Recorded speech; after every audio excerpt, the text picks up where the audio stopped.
Hello friends, welcome to Gagandeep kitchen. I hope आप सब घर पे अच्छे होंगे। आज मैं आपके लिए और 8 unique and different kitchen tips लेके आई हूँ। यहाँ पे पहली हमारी किचन टिप है, ये भरते वाले बैंगन का जो छिलका होता है उनको उतारना बहुत मुश्किल होता है। तो उसके लिए हम यहाँ पे क्या करेंगे, सबसे पहले इनको धोने के बाद अच्छी तरह से सुखा लें और उसके बाद इनको अच्छी तरह से इनकी आउटर लेयर पे ऊपर अच्छी तरह से सरसों का ऑयल लगा लीजिए और इसके बाद इनको मीडियम गैस के ऊपर इसी तरह से पलट के अच्छी तरह से हम इनको भून लेंगे जब तक ये जो अच्छी तरह से भून नहीं जाते। अब इसके बाद ये देखिए हमारे भरते वाले बैंगन अच्छी तरह से भुन गए हैं। अगर आपके पास टाइम हो तो इनको 10 मिनट के लिए साइड पे पंखे के नीचे छोड़ दीजिए और ये ठंडे हो जाएंगे और उसके बाद आप इसको ईजिली अपने हाथों से इनके छिलके को बिल्कुल एक एक करके इसी तरह से अलग कर सकते हैं।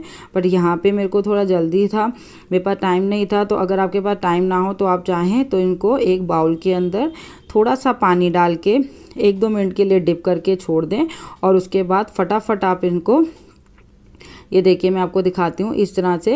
ये देखिए बहुत ही इजी तरीके से आपके जो बैंगन वाले छिलके हैं बहुत आसानी से इसमें से अलग हो जाएंगे, क्योंकि हमने जो ऑयल लगाया था उससे जो इसका जो छिलका होता है वो काफ़ी सॉफ्ट हो जाता है, जो भुनने के बाद बिल्कुल आसानी से एक मोटी सी लेयर बना लेता है। तो जब इसको हम पानी में हल्का सा डिप करते हैं तो उसके बाद ये इसकी जो लेयर है वो सब आसानी से इसमें से अलग होने लग जाती है। ये देखिए फटाफट आप बैंगन को इस तरह से छिल सकते हैं। ये देखिए हमारा एक बैंगन यहाँ पे हो गया है। तो उम्मीद करती हूँ कि आपको ये मेरी टिप काफ़ी यूज़फुल लगी होगी, क्योंकि फ्रेंड बैंगन का भरता किसको अच्छा नहीं लगता, खासकर पंजाबियों के घर पे तो ये आए दिन बनता है और बच्चों का तो ये बहुत ही फेवरेट होता है। तो आप एक बार इस ट्रिक से के लिए अपने बैंगन को इस तरह से भुनें और इनके छिलकों को बहुत आसानी से रिमूव कर लीजिएगा। तो चलिए अब आप इसके साथ ही चलिए अब हम अपनी दूसरी टिप की ओर चलते हैं। यहाँ पे हमारी दूसरी जो टिप है वो लहसुन को जल्दी से हम किस तरह से छिल सकते हैं उससे रिलेटेड है। सबसे पहले हम लहसुन के इस तरह के फ्लावर को नाइफ़ की हेल्प से उसकी सभी क्लोव्स को इसमें से अलग कर लेंगे। फ्रेंड मैंने लास्ट वीडियो के अंदर भी आपको एक तरीका शेयर किया था किस तरह से आप लहसुन को फटाफट इसको छिल सकते हैं। आज मैं आपके साथ दूसरा तरीका शेयर करने लगी हूँ। उसके लिए फ्रेंड यहाँ पे क्या करना है, हमने अपनी कढ़ाई को गर्म कर लेना है हल्का सा। जैसे ही हमारी कढ़ाई गर्म हो जाएगी उसके बाद हमने लहसुनों को इसके अंदर छोड़ देना है और उसके बाद कड़छी की हेल्प से इनको हल्का हल्का सा चलाते रहेंगे। फ्रेंड हमारी जो गैस है इस टाइम बहुत लो के ऊपर ही रखनी है, क्योंकि हमने इस लहसुन को बहुत ज़्यादा जलाना नहीं है, हल्का सा बस गर्म ही करना है, जिससे इसके जो छिलके हैं वो थोड़े से हार्ड हो जाएं। और जब हम इनको छिलने लगेंगे ये प्रोसेस आपको हल्के से गर्म के ही अंदर करना पड़ेगा। अब इसके बाद इसके ऊपर वाला जो पोर्शन होता है उसको नाइफ़ की हेल्प से हल्का सा कट लगा दीजिए। अब उसके बाद इनको आसानी से हम इस तरह से फटाफट हम काफ़ी सारा लहसुन थोड़े से टाइम के अंदर छिल सकते हैं। तो इस तरह की जो टिप्स होती हैं वो आपके रोज़मर्रा के काम को काफ़ी इजी बनाने में हेल्प करती हैं। तो मैं उम्मीद करती हूँ कि आपको ये तरीका भी और ये टिप भी बहुत पसंद आई होगी। अगर आई हो तो प्लीज़ मेरे चैनल को एक लाइक तो करना मत भूलिएगा, और अगर अभी तक आपने मेरे चैनल को सब्सक्राइब नहीं किया है तो प्लीज़ फ्रेंड मेरे चैनल को सब्सक्राइब किए बिना मत जाइएगा। तो चलिए फ्रेंड अब हम अपनी तीसरी टिप देख लेते हैं। यहाँ पे मेरी तीसरी टिप है, हमारी जो तीसरी टिप है वो सूजी को लेकर है। सूजी को हम लंबे टाइम तक किस तरह से स्टोर कर सकते हैं, क्योंकि फ्रेंड सूजी जो है कई बार हम ला के भूल जाते हैं और ये बहुत जल्दी ही इसके अंदर कीड़ा पड़ जाता है।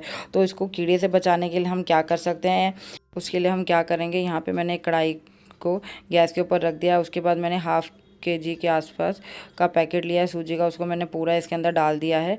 अब इसको हम लो गैस के ऊपर इसी तरह से हल्का हल्का सा रोस्ट करते रहेंगे। फ्रेंड या तो आप इसको रोस्ट करके रख सकते हैं या तो आप इसके पैकेट को फ्रिज के अंदर डायरेक्ट भी स्टोर करके रख सकते हैं, उससे भी इसके अंदर कीड़े नहीं लगेंगे।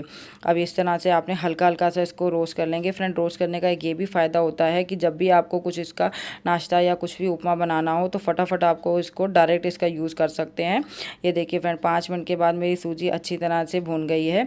हमने बहुत ज़्यादा इसका कलर नहीं चेंज होने देना, इसीलिए हमने इसकी कढ़ाई से भी इसको प्लेट के ऊपर ट्रांसफ़र कर लिया, क्योंकि अगर हम गर्म कढ़ाई के अंदर इसको छोड़ देंगे तो ये काफ़ी सारी डार्क कलर की हो जाएगी। तो इसलिए इस तरह से आप अब इसको हल्का सा ठंडा होने के बाद इसको इस तरह से डब्बे के अंदर भर के रख लीजिएगा।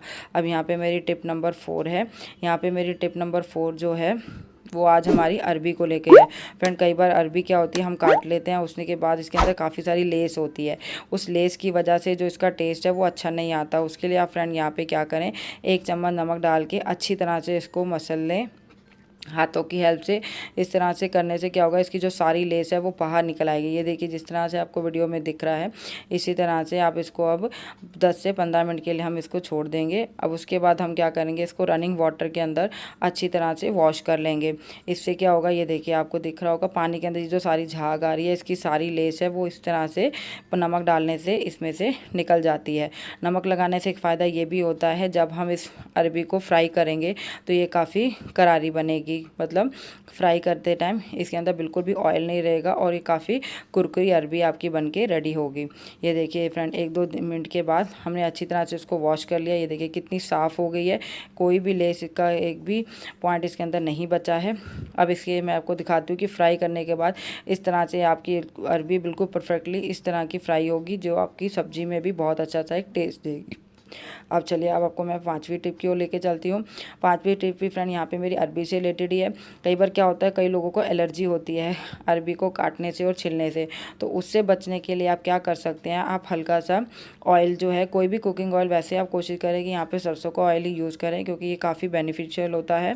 तो उसको अच्छी तरह से हाथों पे, उंगलियों पे अच्छी तरह से मल लीजिए। हल्की सी 1-2 मिनट की मसाज करने के बाद अब आप अरबी को काटें या छिलें, किसी तरह की आपको कोई परेशानी नहीं होगी। तो चलिए फ्रेंड, अब आपको मैं 6वीं टिप की ओर लेके चलती हूँ। यहाँ पे फ्रेंड मेरी 6 टिप है प्याज को काटने से रिलेटेड। कई बार क्या होता है, हमें बहुत जल्दी होती है, सुबह सुबह का बहुत सारा काम होता है, उसके बाद हमें ऑफिस भी जाना होता है, तो कई बार हम सुबह सुबह काफ़ी सारा चॉपिंग का काम करते हैं, तो हमारे हाथों से ये प्याज और लहसुन अदरक की जो स्मेल है वो काफ़ी ज़्यादा हार्ड आती है और अच्छी नहीं लगती है। तो अब इसको हम कैसे दूर कर सकते हैं, आप उसके लिए क्या करें, एक आलू लीजिए, उसको बीच से कट करने के बाद इसका जो ये पानी होता है, आलू का स्टार्च होता है, उसकी हेल्प से आप इसको अच्छी तरह से अपने हाथों पे मलिए, रब करिए।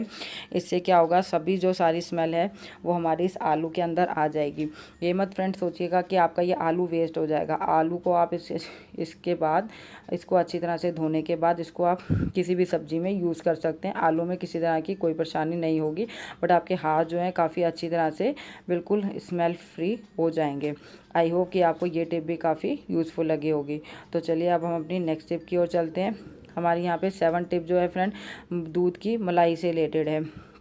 फ्रेंड कई बार क्या होता है कि हमारी दूध की मलाई काफ़ी सारी इकट्ठी हो जाती है, और कई बार हमारे पास टाइम नहीं होता है कि उसकी हम घी बनाने में या मक्खन बना लें, तो कई बार काफ़ी दिन तक पड़े रहने के बाद फ्रिज के अंदर ये काफ़ी गंदी सी स्मेल देने लग जाती है, जिससे क्या होता है कि फ्रिज के अंदर भी स्मेल आती है। उसके बाद जब इस मलाई का आप घी बनाएंगे तो वो भी बहुत गंदी स्मेल देता है। उसके लिए आप क्या करें, एयर टाइट कंटेनर के अंदर इस मलाई को डालने के बाद इसको आप फ्रीज़र के अंदर स्टोर करें। फ्रीज़र के अंदर स्टोर करने से इसका टेम्परेचर काफ़ी हाई रहता है, तो इसमें पीले रंग का कोई गंदा सा प्रॉब्लम नहीं आती, तो ये फ्रेश रहती है। अब इसके बाद हम अपनी टिप नंबर 8 देख लेते हैं। यहाँ पे फ्रेंड टिप नंबर 8 जो है मेरी रोटी से रिलेटेड है। हम फ्रेंड कई बार क्या होता है, ठंडे आटे की रोटी बनाते हैं तो रोटी काफ़ी बेकार सी बनती है, चिपचिपी सी बनती है।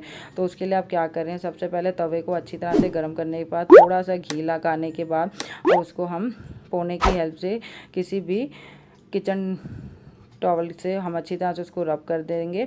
अब उसके बाद हम इसके ऊपर रोटी डालेंगे। तो आपको मैं दिखाती हूँ, ये देखिए फ्रेंड इस तरह से, ये देखिए रोटी कितनी अच्छी सी बिल्कुल परफेक्टली हमारी कुक होगी, लगेगा ही नहीं कि हमारी रात के बचे हुए आटे से बनाई है। अब इसके बाद हम क्या करेंगे, चिमटे की हेल्प से हम अपनी रोटियों को इस तरह से सेक लेंगे, बिल्कुल परफेक्टली उसी तरह से, बिल्कुल ताज़े आटे की रोटी की तरह ही हमारी ये रात के बचे हुए आटे की रोटी बन के रेडी हो जाती है। तो फ्रेंड घी लगाने से क्या होता है कि तो तवा होता है वो काफ़ी नॉन स्टिक जैसा स्मूथनेस उसमें आ जाती है, तो उससे क्या होता है कि हमारी जो रोटियां हैं उस पर चिपकती नहीं है और बिल्कुल परफेक्टली सॉफ्ट रोटी आप बना के रेडी कर सकते हैं। मैं उम्मीद करती हूँ कि आपको ये सभी टिप काफ़ी यूज़फुल लगी होंगी। अगर लगी हों तो प्लीज़ मेरे चैनल को लाइक, सब्सक्राइब और शेयर करना मत भूलिएगा। तो चलिए फ्रेंड, अब आपको मैं नेक्स्ट रेसिपी मिलती हूँ, तब तक के लिए बाय बाय।